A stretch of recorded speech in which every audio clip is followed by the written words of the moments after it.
Hi, welcome to day 3 of the self-care challenge. So yesterday we looked at emotional self-care and we talked about how sometimes self-care is not the obvious things, like some of the stuff we talked about on day 1, which was all about physical self-care. Sometimes self-care is setting boundaries and being careful about, how you show up in conversations and in relationships. Today, we're looking at mental self-care. So this kind of continues that conversation of looking at things that some might seem quite obvious and some might seem a little bit like, oh, I hadn't really thought about that.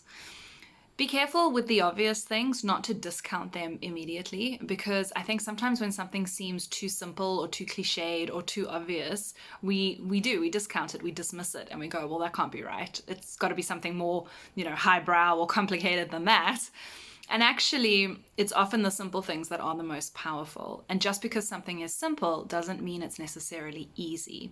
So hold that in mind and see what jumps out for you for today. So, the first thing I want to touch on with mental self-care is to do with our phones. Now, I know this is a little bit hypocritical, seeing as this entire challenge is on your phone and encouraging you to look at your phone throughout the day. But as with all things, it's about balance. So digital detoxing is a thing, and it's something that a lot of us could really benefit from. We spend a lot of time looking at our phones. We spend a lot of time on social media specifically. Now remember, it's not the actual phone itself that's the problem. It's the content that you're consuming when you're on your phone. Although the actual phone itself, with enough time can become a problem because of the blue light from the screen can affect the quality of your sleep. So there's actually two parts to that. So the first part is the actual phone itself, is making sure that you are mindful of how often you are on that device and looking at that screen. What is the light quality of the screen? Do you need to get blue blocker glasses? If you know that you have to be on your phone, like me, I'm on my phone all the time, but it's mostly for work. So I could probably benefit from some blue blocker glasses to help me with that. And being mindful about how long before bed you're actually looking at your phone, because like I said, that'll affect the quality of your sleep. The other part is about what you're consuming on your phone. So social media is really like the perfect place to become addicted to certain types of content, to feel comparisonitis, because you're looking at what other people are doing and thinking, oh, I should be that way, or I should be that way, or I'm not good enough, or look at them, they've got everything together. And I just want to remind you that what somebody shares on social media is like this much of the bigger picture, and you're only seeing what they're choosing for you to see. So please hold that in mind and try not to get hooked by what you see. If you find social media quite triggering, set some boundaries around that. Unfollow people who make you feel terrible. So like on Instagram, for example, I only follow accounts that I find inspiring, so that I know when I go on Instagram and if I'm having a scroll, which is okay to do in moderation, but if I'm going on Instagram and I'm having a scroll, I'm learning something useful or I'm getting inspired in some way. And if an account doesn't bring those two elements to me, I don't follow them. It's as simple as that. So it's having a bit of loving discipline when it comes to how we're using this technology. And then, of course, boundaries around time, how much time you're on it. Most phones have a function where you can limit the time that you're actually on the phone, and it turns off. Of course, you can very easily undo that. So again, it's about having that loving discipline of not doing that. If the time is gone and said you've been on your phone for however many hours today, respect that and put the phone down. Okay, so that's the first thing to mention for our mental self-care, our mental health. The next thing I want to talk about is boundaries. Again, so yesterday we spoke about boundaries to do with emotional wellness, and that goes hand in hand with boundaries for mental health. So some specific boundaries that you can set around mental health has to do with time. We are carrying a lot and we are doing a lot these days. And so setting some boundaries around how you are spending your time is really important. Now, I know if you are, like me, a parent of a small baby, that's really hard. If you're a parent of multiple children, that's really hard. Maybe you're not a parent, maybe you're just really busy with work. Whatever it is, I totally understand, and I mean, I'm there too, that prioritizing your time can be a really challenging thing to do. And we have to find a way to do it in some small way. So sometimes the situation that you're in, the best thing you can do for yourself is accept this is a season of my life and it's not going to last forever. And start finding little ways to put down some boundaries around your time, to reprioritize how you're spending your time so that you're doing it in a way that's going to start feeling good, feeling a lot better than it might currently be feeling. And start working up to doing that more and more and in bigger and more impactful ways. Okay. The other types of boundaries, again, are boundaries around conversation topics. You don't have to talk about stuff if it's going to trigger your anxiety.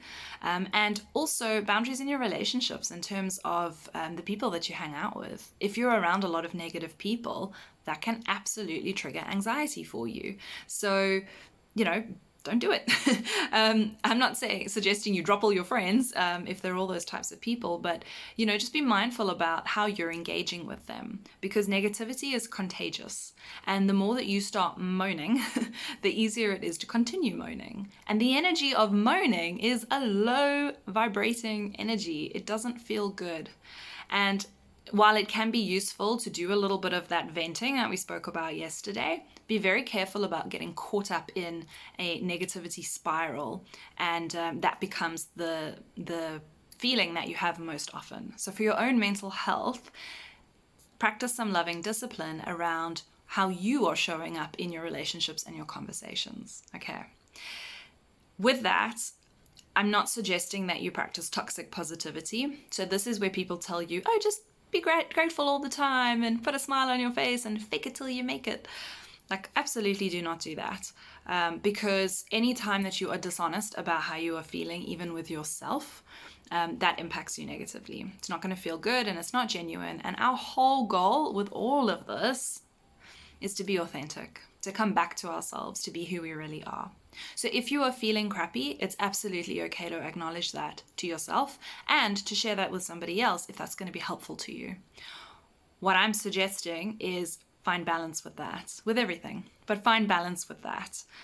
Careful not to get stuck in the loop, okay? Do it with the purpose of expressing it, of accepting it, and then go do something to help you feel a little bit better, all right? So part of that is having boundaries with yourself. And a big topic that has to do with that is that inner critic narrative that goes on inside your head. So it's really hard to be happy when somebody's being mean to you all the time. And the meanest people in our lives are often ourselves. So mental self-care can be having awareness of what that voice inside your head is saying and challenging it. So you can do that in so many different ways, and I'm going to give you some ideas. But part of it is firstly having that awareness in the first place. So the first step is always awareness, always. If you followed me for any length of time or worked with me at all, you will know that I always say this. The first step is awareness. We have to become aware of our thoughts, our feelings, and our behavior. So if you notice that you have a really noisy inner critic, that voice that's saying, oh, you should be doing this, or you're so stupid, or why'd you say that? You sound like an idiot.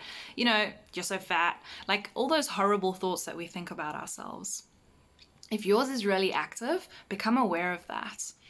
Don't beat yourself up for doing that. We all do it. But notice it. Simply notice, simply observe. And then begin to change that narrative. Be a lot kinder to yourself. So if you think something like, I'm so fat, challenge that thought and go, is that true?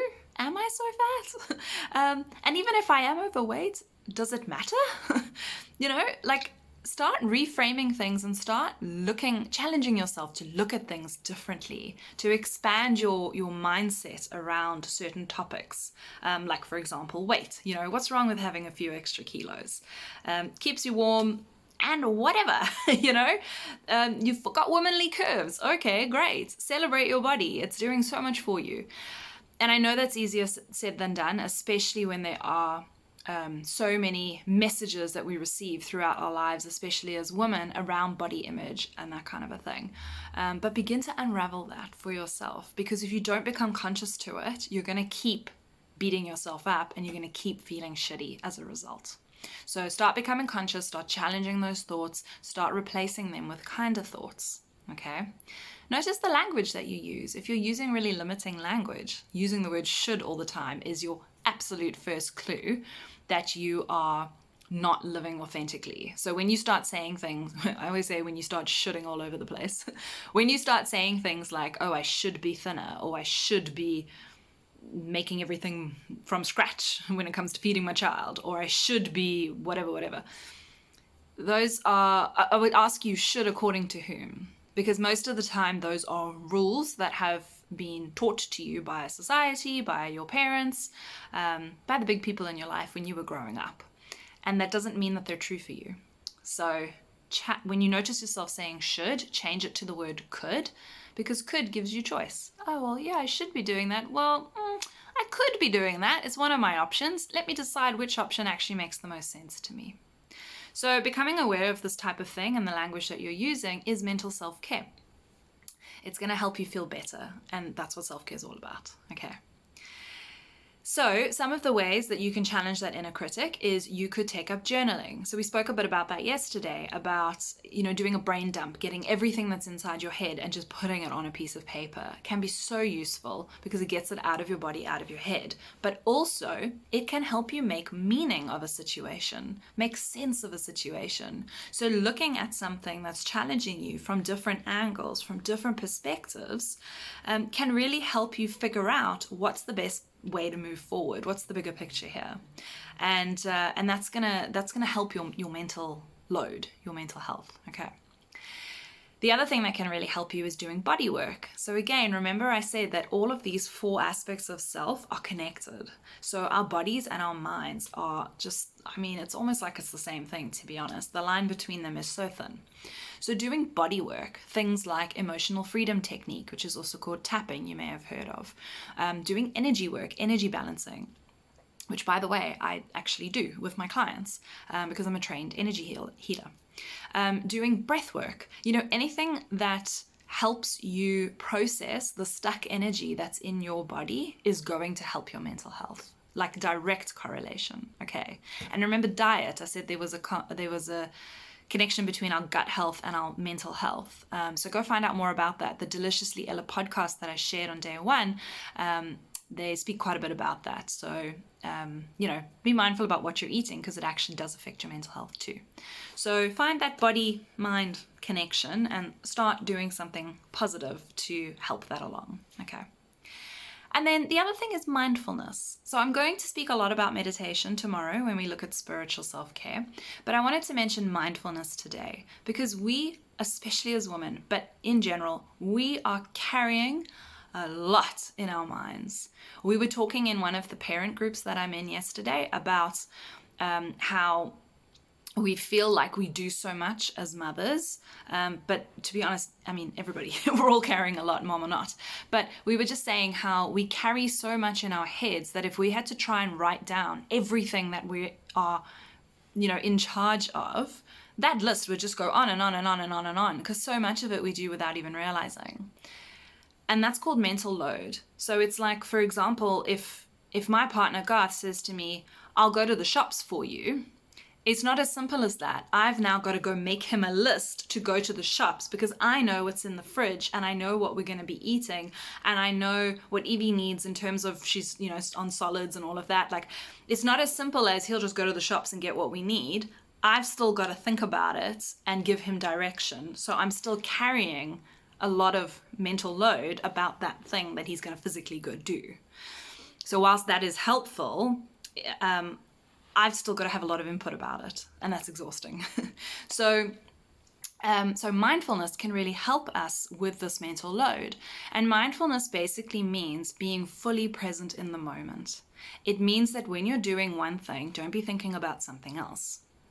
And the easiest way to start incorporating mindfulness and presentness is to start doing it in small pockets of time. So for example, when you boil the kettle to make a cup of coffee, instead of, cooking something at the same time or cleaning up the kitchen or quickly doing the dishes or whatever else it is that you might be doing, simply stand there and watch the water boil. That's it. Now, I know that sounds crazy because we're all so busy, but honestly, it is so impactful to gift yourself these little pockets of time where you can simply be. Okay, revolutionary, I know. So practice it and see what it brings up for you, because probably it's going to feel really uncomfortable, and that's okay. And the more that you do it, the more you will begin to feel the benefit of it. Just slowing down a little bit. Just a little bit.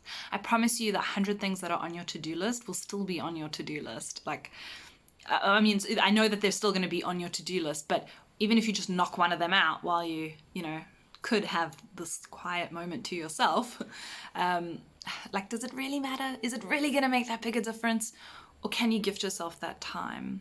And that's going to help you reset mentally. So something to try out, something to play around with for your mental health.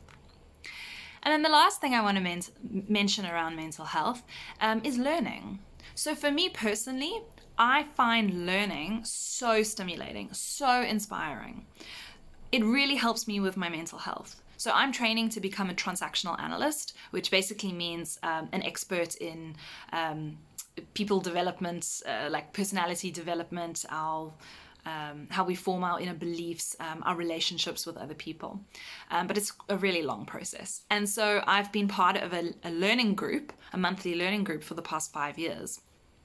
And Garth said to me the other day, you always say you're so busy. Why do you spend so much time learning TA? Like, couldn't you take that time and put it into your business? Wouldn't that help? And I said, no, it's a hard line for me. I need my TA learning group because that helps me stay sane, dedicating and protecting that time every month to learn something that I know is going to benefit me, my relationships, me as a mother as well, and me as a coach. That is sacred to me, and that fills my cup, and it helps me, like I said, stay sane. It helps me feel really good. So I'm going to protect that space with everything that I am. But also finding smaller pockets of time to learn. So like listening to podcasts when I'm doing the dishes or cooking. I love doing that. Listening to audiobooks or reading an actual physical book, imagine. Stuff like that can be so enriching for us and our mental health. So making time to do that. And sometimes just reading a book for fun, not for the purpose of learning, but like a trashy novel. How much fun is that? All right. So kind of gifting yourself a little bit of time to do that stuff, or a lot of time if you're able to, but whatever your capacity is.